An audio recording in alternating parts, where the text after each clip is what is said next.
Ever feel just, buried under information?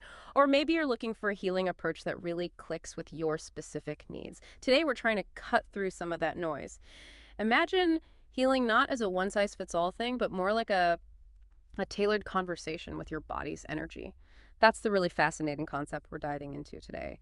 Qi activation. It's described as a multi-frequency healing modality.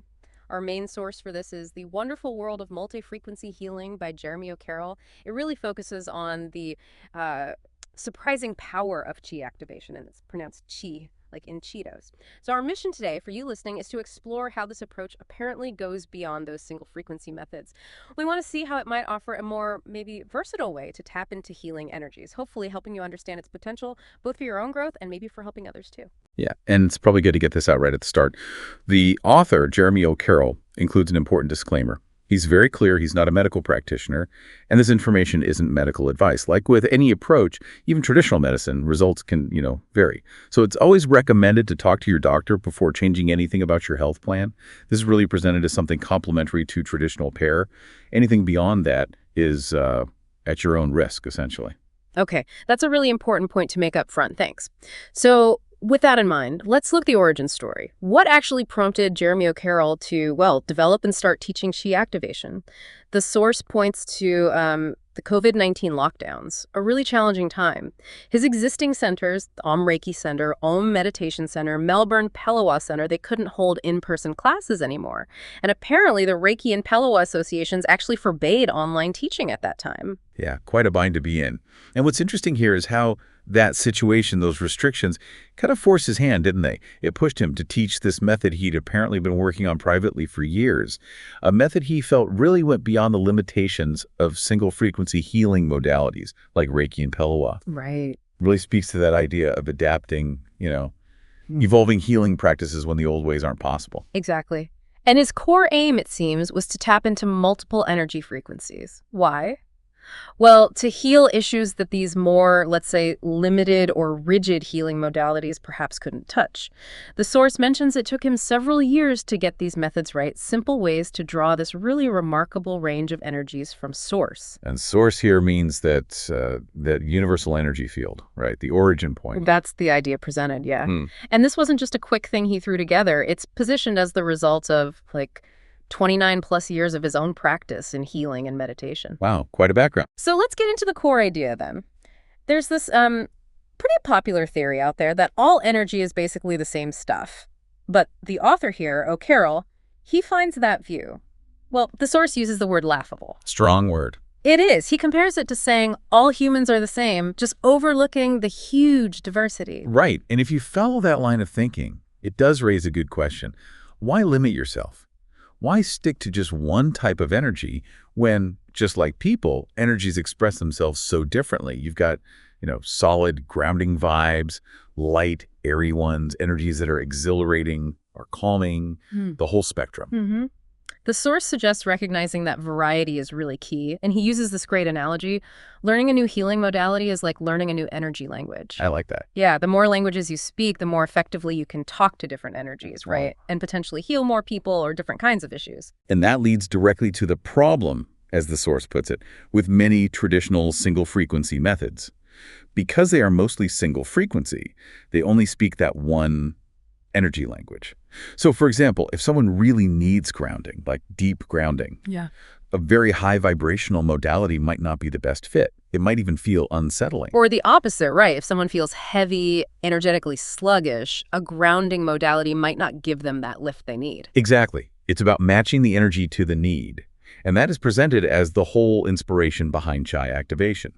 Because it's a multi-frequency modality, the aim is to help you connect to a huge range of energies, low vibe, high vibe, grounding, uplifting, you name it, which in theory dramatically increases the number of issues you can effectively work on. Okay, so that's the why. Now, how does it actually work? This is where it gets really interesting. The source states Qi activation works by using the human body to channel Qi. It awakens parts of us that are usually dormant or slumbering. Which immediately makes you wonder, right? Do you need some special gift? Do you have to be a born healer? And the answer from the source is pretty emphatic, no. It says all bodies are equipped to connect to energy. All bodies can tap into an infinite amount of healing frequencies. So the potential is already there. Exactly. Yeah. You've got the machinery. It's like a radio that can tune into thousands of stations. It's just a matter of learning how to, turn the dial. And where does the energy come from? The source is clear on this too. When you use chai activation, you're not pulling energy from other people or plants or anything like that. You're tapping into this infinite reservoir of source. Which means nobody gets drained. That's the idea. No one, and nothing is energetically depleted by the work you do. And there's another fascinating angle here, what the source calls the instant good karma effect. Because the energy flows through you first before it goes out to the other person. Yeah. You actually get a benefit, too. You get an energetic top-up while you're helping someone else. Kind of a win-win. That's a really appealing concept. What about safety? People always worry about picking up bad energy. The source emphasizes chai activation is always safe to practice. You apparently can't catch anything negative from a client, no matter how dense or difficult their energy feels. How does that work? It describes setting up a one-way healing channel. The analogy used is pumping air into a football air goes in, but it can't come back out the pump. Okay, I see. So it's a protected flow. And the key then, according to the source, is just letting the energy do its thing. Pretty much. Don't try to force it. Don't try to direct it with your own intention. Don't add anything to it. Just let the chi activation energy flow. That way, the healing session itself becomes almost like a meditation for the practitioner. You're just a channel, relaxing and enjoying the flow. Makes sense. Less ego, more flow. Precisely. Now, one of the really practical ways chi activation works is by harnessing the chakras, the body's main energy centers. Their name means wheel. You can think of them as our internal power stations, constantly fueling us with chi, recharging and cleansing us. Right, the chakra system. It's a well-known concept, although there are different variations in numbers of chakras depending on the tradition. Chai activation, it seems, isn't just about learning the names and locations from a book, but guiding you to actually feel and work with these centers experientially. Exactly. And for level 1, it specifically focuses on activating 3 key chakras. The idea is that these 3 give you a really vast spread of healing energy right from the start. The source actually says this combination provides basically 3 times the healing range of a typical single-frequency modality. 3 times. Which 3 are they? Okay, so they are the Earth Star Chakra, the Heart Chakra, and the Soul Star Chakra. Earth Star, Heart, Soul Star. Interesting combination. 1 below, 1 central, 1 above. Let's start with the Earth Star. It's sometimes called Chakra 0. The source describes it as a subpersonal chakra, meaning it's actually outside the physical body. Outside, where? Usually located about 6 to 18 inches below your feet. Think of it like a base chakra on steroids or a super root chakra. Okay, so it's our anchor point below us. Its role, then, is foundational, anchoring us not just physically, but energetically, too, to the physical body and the etheric body. That's exactly it. It's seen as the foundation of the whole chakra system. And in today's world, the source mentions living in cement jungles, feeling disconnected from nature. Yeah, very relatable. This chakra helps root us. It gives that feeling of stability, balance, security. Which we probably all need more of, right? Mm-hmm. Especially when you hear things like the average human attention span is supposedly down to 8 seconds, less than a goldfish. Yeah, maybe we do need more grounding. The source also calls it the manifesting chakra. It's linked to Vasudhara, a goddess of wealth and prosperity. It apparently works with the base chakra, the root chakra, to help, materialize things, bring things into reality, which is noted as potentially helpful for healers or energy workers whose finances maybe aren't always flowing easily. That's practical. And connecting this to the bigger picture, it sounds like it has a dual function, helping us release negative energy downwards into the earth, but also drawing positive energy up from the earth. Yes, exactly. A two-way street. Which would be invaluable for sensitive people, healers especially, who tend to kind of soak up other people's crap, for want of a better word. Definitely. The source briefly touches on ways to connect with it too. Simple things like getting out in nature, taking your shoes off, grounding, sound therapy using a specific frequency 68.05 hertz, certain crystals like obsidian or red jasper, or even just a simple meditation, imagining roots growing down and drawing up earth energy. Okay, so that's the Earth Star, our deep anchor. What's next? Next up is the heart chakra, central, familiar to many. This governs our ability to give and receive love, compassion, empathy, all those connective qualities. And since it's about connecting deeply with others, it's obviously linked very strongly to our ability to heal. Healing often requires trust, openness, connection. That makes sense. And it brings up the role of empathy, doesn't it? How crucial is empathy in healing? The source actually cites research on psychotherapists. It found that deep empathy for their clients was like the one key ingredient that successful therapists usually shared. Now, the source does say chai activation energy works regardless, but having that deep empathy, it's bound to enhance the results, you'd think. Yeah, it seems logical. The source also talks about the heart chakra in terms of being energetically expanded versus energetically contracted. If your heart chakra is out of balance, you feel closed off, disconnected from the world, makes it really hard to be happy. We tend to feel happy when we're in that expansive state, right? Open. But when we're miserable, we often contract even further, which just makes things worse, a vicious cycle. Right. And isn't the heart chakra also seen as the bridge, connecting the lower three chakras more physical, grounded with the upper three, which are more spiritual? That's a key point the source makes. It is the bridge. If it's blocked, we feel cut off from parts of ourselves, disintegrated almost. But when it's healthy, energy flows freely between our physical and spiritual aspects. There's wholeness. So it's not just about love and compassion, it's about integration too. Exactly. The source mentions the usual associations, green or pink color, the element air, the Sanskrit name anahata, frequency around 594 hertz. And physical issues linked to imbalance could be heart problems, high blood pressure, asthma, even things like cancer or cramps, according to the source material. But the main takeaway seems to be its role in connection, expansion, and integration. Okay, Earth star below, heart in the middle.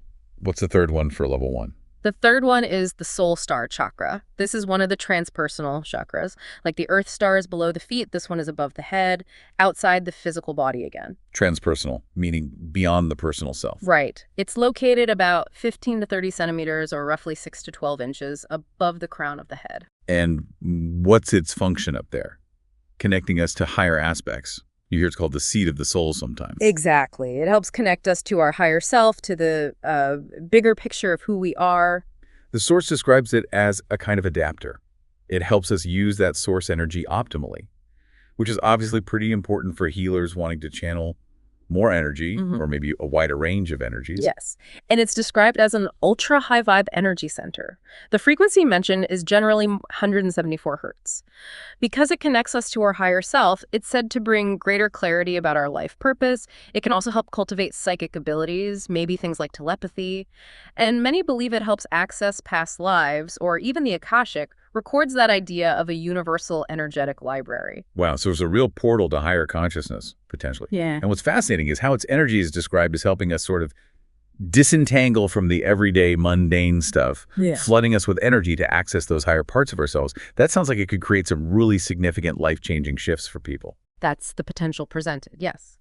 The source mentions associations to gold or white light, though some say it's colorless. Crystals like labradorite, selenite, clear quartz, essential oils like lavender, cedar, frankincense. But again, the emphasis is really on that profound energetic connection it offers. So those three, Earth star, heart, soul star, that's the foundation in level 1, a pretty broad spectrum. Exactly. Grounding, connection, and higher consciousness all activated. So, okay. We've talked about the chakras. What does all this mean for someone? Why should you care? What are the broader applications? The source lists quite a few reasons why chai activation could be, well, transformative. It suggests it dramatically increases the number of issues you can work on. Right. Beyond the specific chakras, the practical uses are pretty extensive according to the source. It mentions things like helping with emotional issues, physical issues, promoting relaxation, deepening meditation, gaining clarity, clearing old hurts, grounding, obviously, with the Earth star, but also things like healing plants and animals, charging food and water with energy, boosting confidence, motivation, even clearing and charging spaces like your home or office. It sounds incredibly versatile, and one thing that really stands out is its practicality. The source calls it an anytime, anywhere modality. You can apparently use it on yourself or others while you're just, watching TV, sitting on a bus, even in noisy or chaotic environments. That's a big plus, not needing a perfectly quiet, sacred space every time. Definitely makes it more usable in daily life. The source really emphasizes its applications are limited only by your imagination.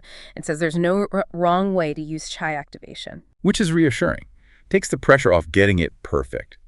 And this ability it supposedly gives you to tune into the exact frequency needed that suggests your growth wouldn't hit a wall, right? Things could always stay fresh, interesting, fun, because there's always another frequency or application to explore. That's a key benefit highlighted. No plateaus. The source also flags a few other major advantages. Deep meditation, for one.